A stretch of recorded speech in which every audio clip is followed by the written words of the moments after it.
1947 நாடு விடுதலை அடையுது. அவன் 21 செத்து போறான். ஆனால் ஆடுவோமே பல்லு பாடுவோமே ஆனந்த சுதந்திரம் அடைந்து விட்டோம் என்றுங்கிறான். சுதந்திரம் அடையல, அவன் அடைஞ்சிட்டான். வந்தே மாதரம் என்போம், எங்கள் மாநில தாயை வணங்குதும் என்போங்கிறான். மாநிலம் பிரிப்பான்னு அவனுக்கு தெரியாது. உனக்கும் தெரியாது, அவனுக்கும் தெரியாது. அவனுக்கு தெரியுது. வல்லமை தாராயோ இந்த மாநிலம் பயனுற வாழ்வதற்கேன்னு பாடுறான். மாநிலம் பிரிப்பான்னு நீ எவனும் கற்பனை செய்யல, அவனுக்கு தெரியுது.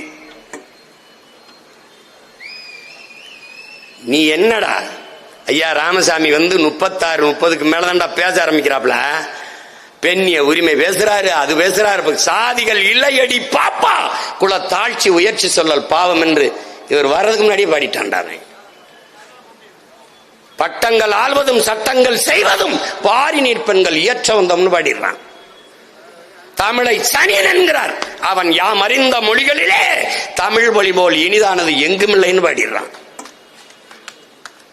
அவன் பாடும்போது அவன் என்ன பண்ணாங்க தெரியுமில? பைத்தியக்கார பையன் செத்து போனான். ஏன்? கால ஞானம் இதாண்டா நடக்கும்னு. என்னரும் தம்பி தங்கையிலே என்னை பெற்ற பேரன்பு மிக்க பெருமக்களே கவனிங்க. பாம்பு பாம்பு நிலநடுக்க வரப்போகுது, எர்த்துக்காக்கு வரப்போகுதுன்னா அது அது அந்த அதோட பொந்த விட்டு வெளியேறி வருது. நண்டு வெளியே வருது, தவளை வெளியே வருது.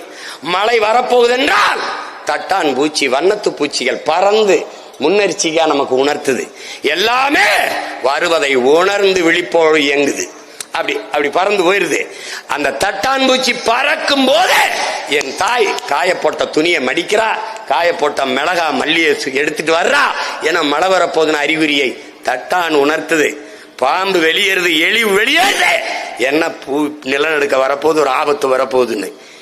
இந்த உயிரினங்கள் எல்லாம் உணர்வதை, உனக்கு வரப்போகிற ஆபத்தை நீ உணராது இருந்தால் உனக்கு 6வது அறிவு என்று இருப்பதே பயனற்றது.